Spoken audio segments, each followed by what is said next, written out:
Hey everybody, this is Pierre Quinn, and you're listening to episode number 73 of the Leading While Green podcast, where my mission is to help you live, learn, and lead with confidence. On this episode of the podcast, I am joined by Krystal Clark. Krystal is the director for the Office of Student Leadership Development at Vanderbilt University, and she has a passion for young adults and helping them grow into the leaders that they are called to be. Now, in our conversation, we talk about why sometimes students need to unlearn what they've learned about leadership and why we are much better served once we start seeing each other as human. We have a great conversation, and I know you're going to get a ton from it. So, listen up.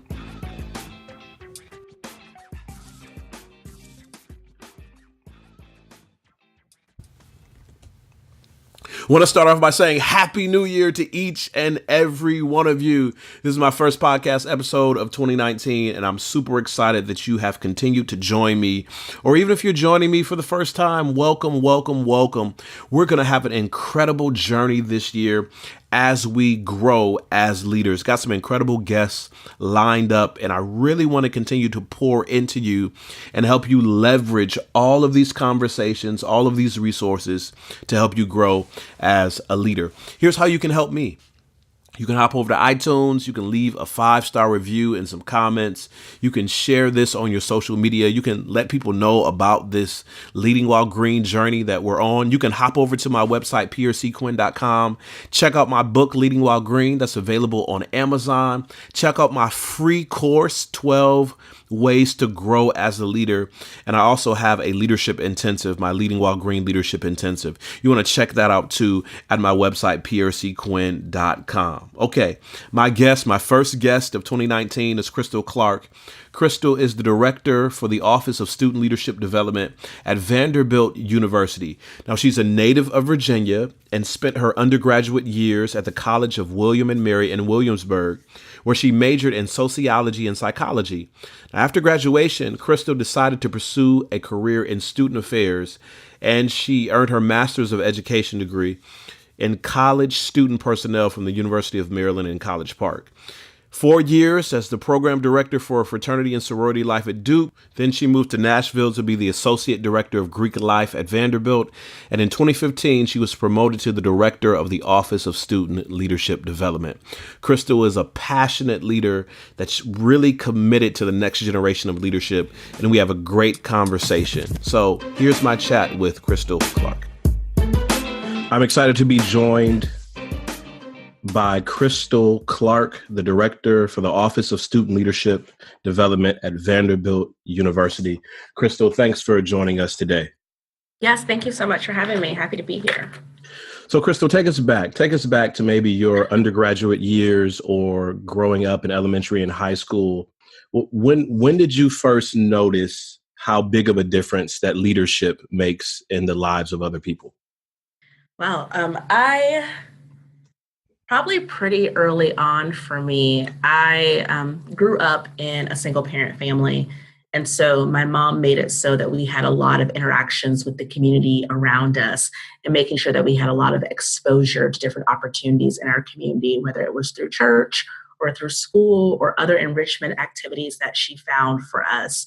And I remember looking at the people, the educators, the teachers, the docents, the volunteers in some of those programs, and realizing that they had taken their time out to be with other people's children, to help them learn different things about the world. And I saw that very early on, and I saw my mother being very comfortable with sort of recognizing the limits of what she knew and what she didn't know, and wanting her children to sort of have a bigger and different life than what she had growing up.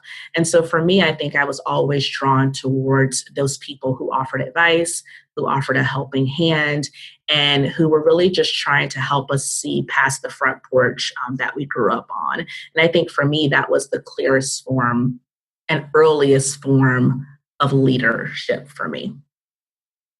So as you're growing up with this picture of your mom and her idea of getting you connected to the greater world around you, you decided to major in sociology and psychology. How do you transition from that why sociology and psychology in undergrad, and then why transitioning to student affairs after that? So to be honest, I think they were very self-interested majors. Mm-hmm. I was looking to figure out more about who I was, who I could become. And I was doing a lot of thinking at that time around the concept of identity and thinking about the world through various lenses of race and class and gender and sexuality. I think just growing up and developing, I'm a woman of color. I've often been in very predominantly white spaces. And I was starting to analyze that a lot more and to think about that a lot more and what that sort of meant for me as a person. And I thought at one point I wanted to be a psychologist. Like that's what I was going to do. Mm-hmm. So I went in and majored in psychology and took a random criminology course as an elective and fell in love with it and started doing more exploration and realized that sociology was going to take me deeper into studying groups of people and different social phenomenon and sort of the cultural context and the systems that shape our society. And so I went ahead and picked that up as my second major. And then you have this background of studying people, studying groups. Yes. How does that experience, how does that research and training lend itself to what you do now in leadership? You know, I think it's a lot of what I get to do every day in my work. I started my role in higher education really focused on aspects of diversity and inclusion and somehow found my way in the middle of fraternities and sororities, which are incredible organizations to think about how systems function and group think and how you can create an atmosphere for people to thrive together. And so for me, that has directly translated into thinking about what leadership is and that sort of relational process of people coming together and supporting each other through that process, and then figuring out what does it mean to and how do we create positive change in a group setting. So I think it just group behavioral and organizations. And I think all of that was wrapped up in sociology and how some people thrive in certain settings and how people don't, and thinking about how privilege plays out when it comes to leadership. All of that, I think, was really wrapped up for me in that sociology major and easily translate to what I get to do here at Vanderbilt every day. When we hear the term leadership, I know for some of us, it's a bit of a nebulous term. There are maybe hundreds of thousands of books and perspectives. But from your perspective in working with student leadership, maybe what's your personal definition, or what's the definition of leadership that you're trying to permeate through the culture at Vanderbilt? Yeah, so I think we do a lot of unlearning here at Vanderbilt when it comes to leadership. Leadership is a concept that is pushed down on students, I think, very early on in their lives. And for the kind of student that we have here at Vanderbilt, who is super ambitious and high achieving and have been highly programmed and have been told from the beginning that they are leaders and they should be leaders, and that's what you aspire to be in this world. I think we have a lot of students who come in with a very positional framework of leadership and feel that the only and the best way to be a leader is to be the president or to be in front and to solve these huge world issues and not only be president of, 5 organizations, but start 3 on the way. It's a very titled thing, and only certain people should be leaders. And I think, unfortunately, we've developed kind of a toxic leadership culture on college campuses. And I think we have a lot of students who feel left out or left behind because that's not how they show up in the world. Their leadership is more quiet. It's more from the background. It's more in a small group setting. It's more about making everyday conscious decisions to behave as a leader in the world and to make positive changes on the environment in which you live and work and play. And I think that's sort of what the culture that we're trying to get our students to embrace. And I think a lot of that is coupled with thinking about our students' level of wellness and how they're taking care of themselves or not taking care of themselves. And I think they come in with these thoughts about leadership that unfortunately end up hurting them. Mm. And so we want to sort of pull that back a little bit and say, leadership doesn't have to be so big, and you don't have to run 18 organizations. There's a way to create positive change in the world that looks very different than what you've been told your whole life or what you might see on, on TV somewhere. How important in your leadership development process at Vanderbilt is this idea of self-awareness? Now, Huge. and I'll put this in the show note. I'll put this in the show notes. Your bio for the Vanderbilt Yes. website, and you have your top 5 talent themes. Yes. And it Yes. forced me to review mine. I'm looking your top 5 talent themes, and then your admission to the beginning of your collegiate career was kind of self-discovery. That's why you picked that major. How important is helping these student leaders with maybe some misguided definitions of leadership get to know themselves? Listen, I think it's number one. I think you have to build the foundation, and you have to be the foundation. If you don't know what you bring to the table, I think you can end up hurting yourself and a lot of other people. I think that we have an institution of students who thrive or think that they're thriving on this concept of perfectionism and becoming who they think they're supposed to be and fitting into this mold. And a lot of them are operating in ways that are dangerous to them.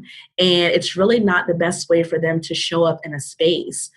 I also think that sometimes when you're 18 to 22 years old, it is super hard to go internal and to really figure out who you are, because you're not sure you're going to like that person. And you're not sure that person is the person that's seen as the model for the society in which you exist. And so I know those things are hard, but I also know that it's the only way that you're going to really figure out the best leadership identity for yourself, and that you're going to figure out how to appreciate other people around you that complement you. I think we move towards strengths in our work here because we have a lot of people who everyone's trying to fix themselves. And I don't think you have to fix yourself. I just think you have to figure yourself out. And as my mom tells me, judge myself accordingly and use the talents and the skills that I have available to get what I need to get done in the world. I don't need to always fix my weaknesses. Sure, I should know about them, but most of the time, the best thing that I can do is staff my weaknesses and have other people come in and build like a robust team of people so that we can get good work done on campus and in the community and in the workplace, wherever you might find yourself. So, and as we think about student wellness here and well-being, the first thing we have to figure out is that we have to help our students understand that it's okay to be who they are. Because if they don't accept that, I feel like anything that they do in life will not actually be fulfilling because it won't be the truth. So we like to start there with our students, and that means some hard emotional conversations. But I think it's one of the best tools that we can graduate them with at the institution, to be honest. I was teaching students several years ago, and we were going through this exercise in professional just vulnerability, what that looks like appropriate in the workplace. And one of my students, we were doing this exercise. She says to me, Mr. Quinn, I'm having a difficult time because my parents want me to be a lawyer, but I want to be a teacher. How do you work with students when, as they're going through this self-discovery and they realize the narrative that I have may be different from the narrative of my background or my culture or what people want me to be, and I'm sort of struggling with that? How do you help them process that? I think it's one of the hardest conversations we have. I was talking to a student just a few days ago, international student. So our international students come over with 8 more levels of pressure, right? And, it had been said to him that if he got a B, they would bring him back home. Like he couldn't even think about getting a B. Like that is failure. And it was hurting him because he wants to take advantage of college and be involved and build relationships, but he feels like he can't.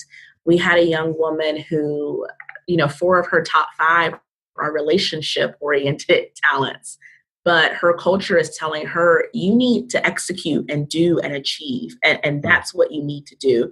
We don't care about you joining a fraternity or a sorority, and we don't care about you being involved in these things. I think for me, and I get it, your family matters to you, and you may want to go back home one day. And I totally understand that. I think we talk a lot about integration here and how they can possibly do a little bit of what they want to do without sort of, if they're not ready yet to sacrifice these family-based expectation or pressures.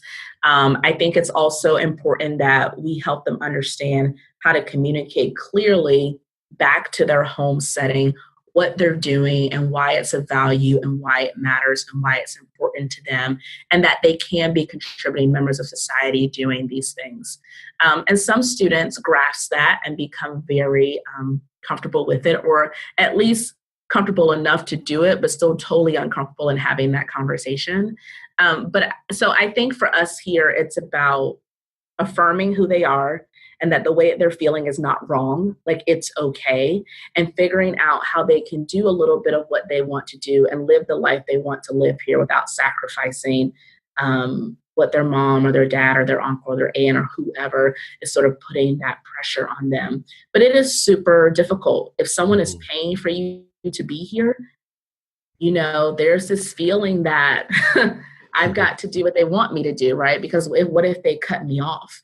And so there's some very real things there that for me as a student affairs professional here at Vanderbilt, I don't want to ruin their home life, and I can't pay for them to go to college. So I have to help them figure out how do they integrate those other parts of who they are into what they're already doing, and also help them figure out the plan to communicate that back to their families. And if we ever get an opportunity to meet their families, to really support the student and talk to their parents about, what the student is doing is incredible and it's worthwhile, and we need what they're doing in the world. And sometimes that happens and sometimes it doesn't. But I think that's the hardest thing for our students here, is overcoming that and letting go of who they should be. And I think they should themselves all the time. And we talk about that a lot, but I haven't found the magic pill there. So Right. Well, the professional working world is sometimes difficult for young professionals to navigate. Yes. What have you seen in your experience that's a major disconnect between how you're teaching leadership and working with people and growing them in this collegiate environment, and then when they get out into the professional working space, sometimes they're slapped in the face or they're thrown off, or they weren't ready, or they didn't grasp a certain concept that you were trying to teach them during their collegiate years. What would you say is the source of some of that disconnect? I think sometimes they forget that it is okay to be new. And everybody was new at some point, and everybody's been a beginner at some point. So when you graduate from here, you are a big old senior fish. You have done it all. You've accomplished so many things. You are probably running stuff, and what they don't remember is what it was like to be a first year student when they weren't running things, and, they were this little fish in this big pond, and there was a transition there, and they had to work through that, and they had to build up their confidence. They had to learn the culture. They had to figure out how do they be their best selves in this new pond that they're in. And I think they forget that very quickly, that actually starts all over again once you're a new professional in the workplace. And they've done it before, right? They've climbed that mountain before. They've moved that mountain before, and they can do it again. But I think they forget that A, the mountain's going to be there, and that B, they do have what it takes to move it. And so it is sometimes, seeing them come back for homecoming or alumni reunion weekend or being connected with them on social media, they go back into that hole. And I get it. Sometimes you need to be knocked down a few pegs. And sometimes you need to remember the importance of being humble and having humility. But I think they forget that you can do this. It's just going to take a little time, and there is a process involved there. And I think that they forget that. And we need them to not live in the valley of that moment, but to remember that they've been there and they can climb the mountain again should they need to. And I think sometimes they forget that. We talk a lot about resilience here at Vanderbilt, and that, no is going to happen to you. It may not have happened a lot before you were 18, but it's going to happen to you here at Vanderbilt, and it's going to happen to you throughout the rest of your life. And so you need to figure out, how do you become friends with no? And what is your reaction when you fall down or someone knocks you down? How do you get back up, and what are the skills that you cultivate to get back up? And we tell them that, and we do workshops, and we coach them, and we train them, and still it's like, why is this happening to me? And so they have to get that reminder that, like, hey, remember when we talked about, like, you're going to have to get back up sometimes, and everyone's not going to love you, and your first job is not going to be your final job. And you have to remember things like that. And so I think sometimes that's what gets lost out in the process. Yeah. How important is it for individuals, maybe who have some modicum of self-awareness, to hold on to that in the midst of adjusting to culture? And I'm speaking specifically as you went from Duke to I did. the culture, you associate director of Greek life at Vanderbilt, and then director of the Office of Student Leadership Development. Now, I'm guessing that it was a shift in culture in every move for you. How did you hold on to who you are authentically in the midst of those shifts? And what advice do you have for the rest of us? I think for me, when I interviewed for my job here at Vanderbilt, I don't know, I made a very conscious decision to show up at that interview as Krystal, and to laugh, and to talk, and to have a good time, and to ask hard questions, because it's very important for me to work in an environment where I can be who I am. I think that is my gift. Like, I think that is my superpower, is me. And what I had to keep reminding myself was, I feel like you hired me for me. So if I pull that back or take that off the table, am I really doing what I said I would come to do? And am I really fulfilling my promise to this employer? I think if you lose yourself in the midst of things, I think it's going to be really hard for you to cope. And I think it's going to be really hard for you to want to come back day after day after day, because wearing a mask at work, wearing a mask at your institution, you will become, I think, very unhealthy. And I know certainly I would. So for me, it was always about checking in and with myself and saying, like, am I being myself here? Am I doing this as Krystal? Am I doing the best I can with what I have? And if I wasn't, then I needed to fix that, or I needed to talk to my supervisor and say, here's how I'm feeling right now. I'm feeling like I can't be myself, or I'm feeling like you're telling me to turn down the dial on who I am.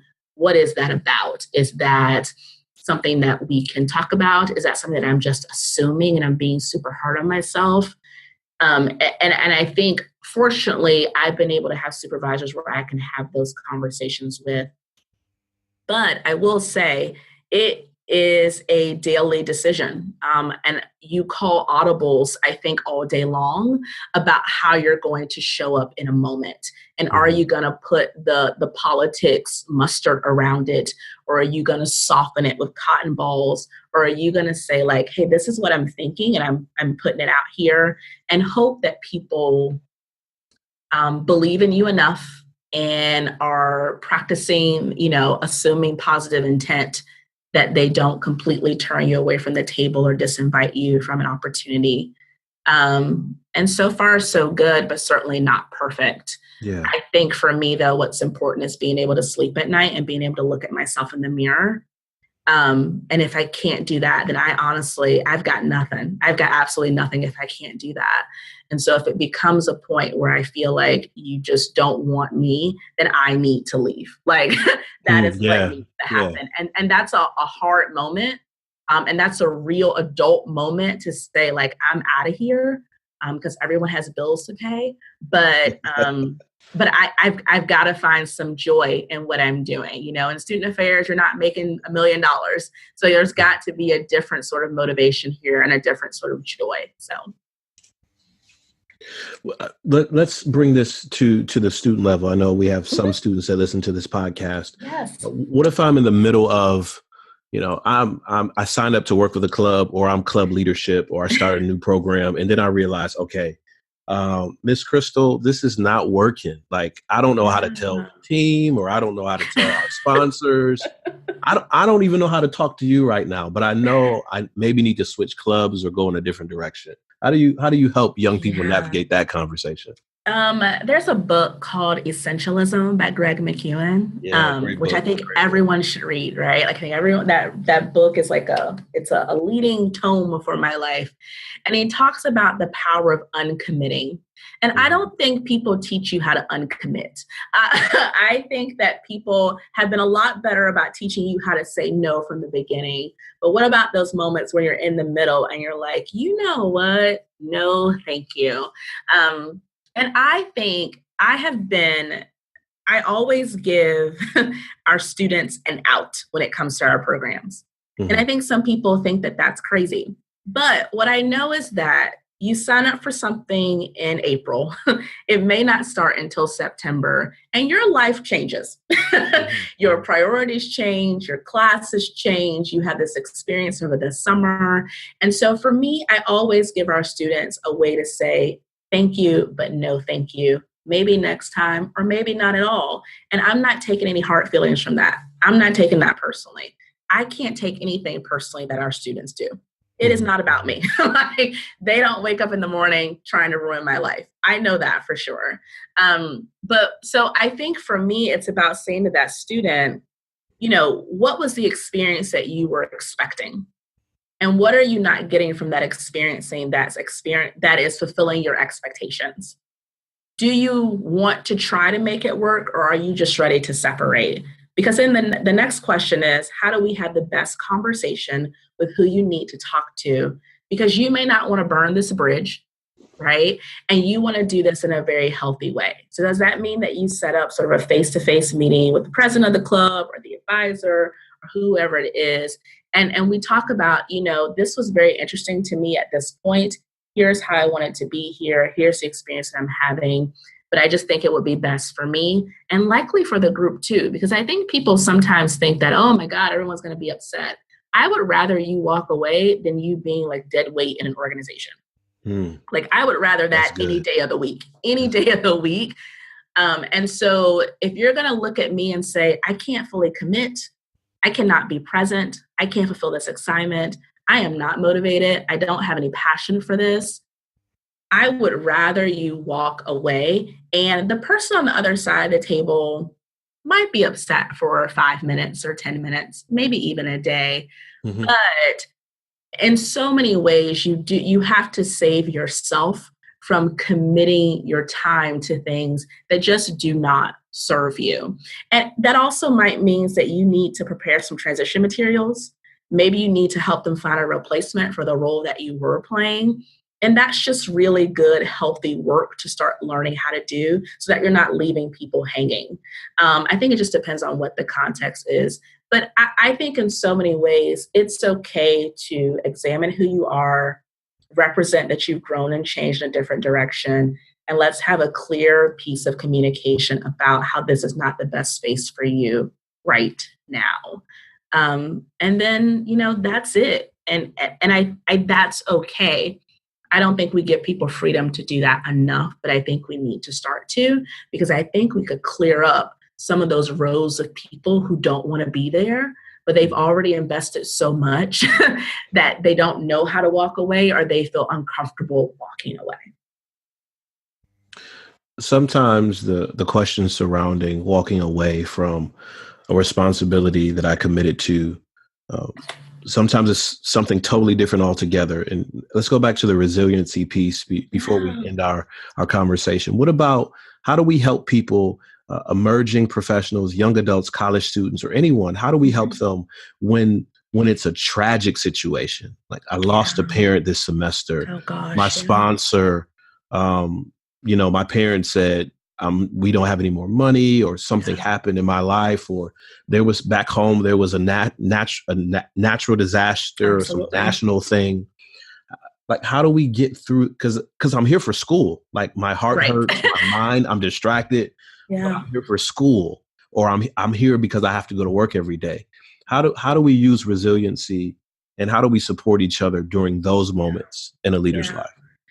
I think what would be super amazing is if we looked at people as people first, and we didn't look at people as just employees or cogs in a wheel or member number, 742. If we could start looking at each other as people first, what we realize that work is not our entire life. And we bring a lot to work with us that informs how we work or how we don't work. And we take a lot from work home that informs how we show up at home. So if we could start from the basis of we're all human and we are onions, right? We are parfaits, we are onions, and we have layers. And work is just one layer of who I am. So if we are talking to each other as people, and I'm getting to know you and I'm getting to understand you, then when the tragedy happens and you look at me and you say, my mom is sick, right? Or my little brother is not doing well. Or, I found out that, there's fires in California and that's causing issues with my family. Yeah. If we could start from we're people first, then that would actually not be an issue, right? That would be oh my goodness, you are human. I've known that from the beginning. I know that now. And so as a human, how do I take care? How do I help take care of you? And how do I help you take care of yourself? So I think that's about checking in with people. I think that's about showing up for people, even when they haven't sometimes told you to show up. I think it's about looking at them and saying, hey, we're going to take these three things and we're going to put them over here, right? It's about helping them to make healthy decisions and helping them to realize that it's not always about the bottom line. I truly believe that work has to be about taking care of people. And I do believe that people leave people. I don't believe that people leave jobs, right? When I left my first job, I was leaving people. I was not leaving a job. And so I think that if we could start from a place of we're human, these things that happen in our lives that are very human things wouldn't interrupt the wheel of life as much as we allow them to. And so we help people and we communicate with them. We listen to what they need. We listen to what they're not saying. We understand they may not be 100% right now and they're giving you all that they have, right? If they're giving you 20% that day, you have to understand it's not because they're lazy. It's because they've just got other things occupying them right now. When my mom is not well, I am not well. Yeah. And my boss knows that my mom is she's my parent. She is everything to me. So when she isn't good, he knows that that's going to impact how I show up. And so whatever I give him, he gets it. He's like, okay, right? Until we get your mama right, this is going to be hard for you because your mind is wandering, right? And your energy is somewhere else and you may want to be somewhere else. But we've got to start from the notion at the beginning that we are humans and I fully believe that the vast majority of us are doing the best we can every day. But there are things that take percentage points away from us. And so if I show up to work as 40% of myself, I'm going to give you all I got with that 40%, but I just can't give you 100 right now. I can't. So, and there has to be room to talk to each other about that. And to recognize that that is not weakness. That is just living. So. Rich conversation today, Krystal. I call this shameless plug time of the podcast episode. Give a website, social media, Morse code, SOS, whatever you want. How do we get in touch with you? Website is KrystalNClark.com. You can find me on Instagram at Krystal N. Clark, and you can find me on Twitter at Clark KN. And those are the easiest ways to find me out in the world. Yeah. My guest today has been Krystal Clark, Director of the Office of Student Leadership Development at Vanderbilt University. We've had a great conversation. I know I'm richer for it, and I know our audience will be richer for it too. Thanks for chatting with us today. Yes, thank you. Great conversation with Krystal Clark, and I put all of Krystal's social contacts in the show notes for this episode. You can find those show notes at prcquinn.com/episode 73. Maybe you work in student affairs, student life, Greek life, and you got a question for Krystal. Or maybe you're looking to transition to working with students and you want some advice on transitioning to this area of work. Or maybe you just got some young adults on your team and you're trying to figure out how to help them maximize their gifts, talents, experiences, and opportunities, and how to leverage their humanity. Krystal is a good person to talk to. That's all I got for this episode of the Leading While Green podcast. I almost forgot the name of the podcast. That's all I got for this episode of Leading While Green podcast. We're going to have an incredible year in 2019. Hop over to iTunes, leave a 5-star review, hop over to prcquinn.com and check out the resources. And I promise you, we will continue to grow together. And until next time, take care and God bless.